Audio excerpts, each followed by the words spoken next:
ಚೆನ್ನಾಗಿದ್ವು.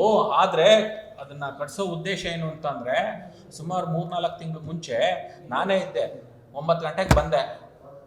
ಸ್ಕೂಲ್ಗೆ ಹೋಗೋವಂತಹ ಮಗುವಿನ ಮೇಲೆ ಒಂದು ರೆಂಬೆ ಬಿಡ್ತು. ರೆಂಬೆ ಎಲ್ಲಿ ಬಂತು ಅಂತಂದರೆ ಆ ಮಗುವಿನ ಮೇಲೆ ಬೀಳಲಿಲ್ಲ, ಹಿಂದ್ಗಡೆ ಬಂಪರ್ ಇರುತ್ತಲ್ಲ, ಬಂಪರ್ ಮೇಲೆ ಬಿತ್ತು. ಅದೇನನ್ನ ಬಿದ್ದಿದ್ರೆ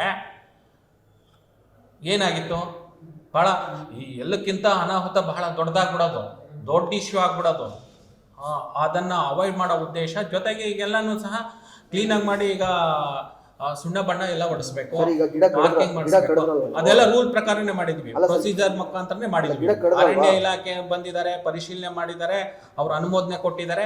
ಅನುಮೋದನೆ ಪ್ರಕಾರನೇ ಮರಗಳನ್ನ ತೆಗೆಸಿ ಈಗ ಹೊಸ ಆ ಗಿಡಗಳನ್ನ ಹಾಕ್ಸೋದಕ್ಕೆ ವ್ಯವಸ್ಥೆಯನ್ನು ಮಾಡ್ಕೊಂಡಿದೀವಿ. ಒಂದಲ್ಲ, ವಂಶದಿಯ ಆಸ್ಪತ್ರೆಯಲ್ಲಿ ಸುಧಾರಿತ ನರ ಶಸ್ತ್ರಚಿಕಿತ್ಸೆ, ಮೆದುಳು ಮತ್ತು ಬೆನ್ನುಹುರಿಯ ಅಸ್ವಸ್ಥತೆಗಳಿಗೆ ಅತ್ಯಾಧುನಿಕ ತಂತ್ರಜ್ಞಾನವನ್ನು ಬಳಸಿಕೊಂಡು ತಜ್ಞರು ಆರೈಕೆಯನ್ನ ನೀಡುತ್ತಾರೆ. ಹೆಚ್ಚಿನ ಮಾಹಿತಿಗಾಗಿ ಸಂಪರ್ಕಿಸಿ 7277072770 ಅಥವಾ 9141066685.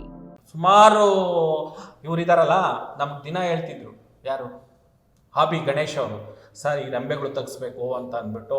ಮತ್ತು ನಮ್ಮ ಬಿಲ್ಡಿಂಗ್ ಎಲ್ಲನೂ ತುಂಬ ಡ್ಯಾಮೇಜ್ ಇತ್ತು. ಸೊ ಆ ಕಾರಣದಿಂದಾಗಿ ಹೊಸ ಗಿಡಗಳನ್ನ ಬೆಳೆಸೋಣ ಅನ್ನುವಂಥ ಉದ್ದೇಶದಿಂದ ಅವನ್ನು ತೆಗೆಸಿ ತುಂಬ ಡೇಂಜರ್ ಇತ್ತು. ಆ ಕಾರಣದಿಂದ ನಾವು ಏಕಾಏಕಿ ಮಾಡಿದ್ದಲ್ಲ, ನಾನು ಅರಣ್ಯ ಇಲಾಖೆಯವ್ರಿಗೆ ಕರೆಸಿದ್ದೀನಿ, ಅವರೆಲ್ಲ ಪರಿಶೀಲನೆ ಮಾಡಿದ್ದಾರೆ. ಅವ್ರ ಅನುಮತಿ ಕೊಟ್ಟ ಮೇಲೆ ನಾವು ಮಾಡಿರೋದು. ಅವ್ರ ಅನುಮತಿ ಕೊಡದಲ್ಲೇ ನಾನೇನು ಮುಂದುವರಿತಿರ್ಲಿಲ್ಲ. ಇಲ್ಲಪ್ಪ, ಈಗ ನಾನು ಇಷ್ಟೇ ಉತ್ತರನ ಹೇಳೋದು. ಮತ್ತೆ ಗಿಡಗಳು ಬೆಳೆಸ್ತೀವಿ ನಾವು, ಗೊತ್ತಲ್ಲ. ಇಡೀ ಕಾಂಪೌಂಡ್ ಏನಿದೆ, ನಮ್ಮ ಆಫೀಸ್ ಕಾಂಪೌಂಡ್ ಸುತ್ತನ್ನ ಹೊಸ ಗಿಡಗಳನ್ನ ಬೆಳೆಸ್ತೀವಿ. ನಮ್ಮ ಆಫೀಸ್ನಲ್ಲಿ ಇರ್ತಾರಲ್ಲ, ಇವರೆಲ್ಲ ಇರಲ್ವಾ? ಇರ್ತಾರೆ.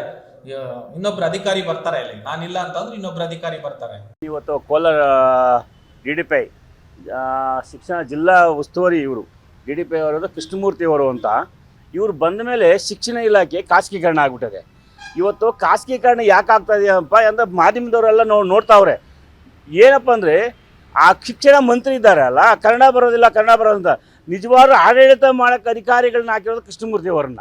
ಕೋಲಾರ ಜಿಲ್ಲೆ ಅಧೋಗತಿಗೆ ತಂದುಬಿಟ್ರು. ಏನಂದರೆ, ಅಲ್ಲಿ ಇರೋ ಮರಗಳು ಕಟ್ ಮಾಡಿದ್ದಾರೆ ಸರ್. ಹೆಂಗೆ ಮರಗಳಂದರೆ ಎಷ್ಟು ಚೆನ್ನಾಗಿತ್ತು ಮರಗಳಂದರೆ ಅಷ್ಟು ಚೆನ್ನಾಗಿರೋ ಮರಗಳು. ಯಾವುದೋ ರಂಬೆ ಗಾಳಿಗೆ ಬಿದ್ದೋಗ್ಬಿಡ್ತಂತೆ, ಆ ಮಗು ಸ್ಕೂಲ್ಗೆ ಹೋಗ್ತಾ ಇತ್ತಂತೆ, ಸೈಕಲ್ ಮ್ಯಾಗ ಹಿಂದ್ಗಡೆ ಬಿದ್ದೋಗ್ಬಿಡ್ತಂತೆ, ಮುಂದ್ಗಡೆ ಎಲ್ಲ ಕತೆ ಕಟ್ಟಿ ಆ ಮರಗಳನ್ನ ಒಳ್ಳೆ 100 ವರ್ಷ ಇದ್ರೂ ಕೂಡ ಆ ಮರಗಳು ಏನೂ ಆಗ್ತಾ ಇರಲಿಲ್ಲ. ಅಂಥ ಮರಗಳಲ್ಲಿ ಕೂಡ ಲಂಚ ಮಾಡ್ತಾರೆ ಸರ್.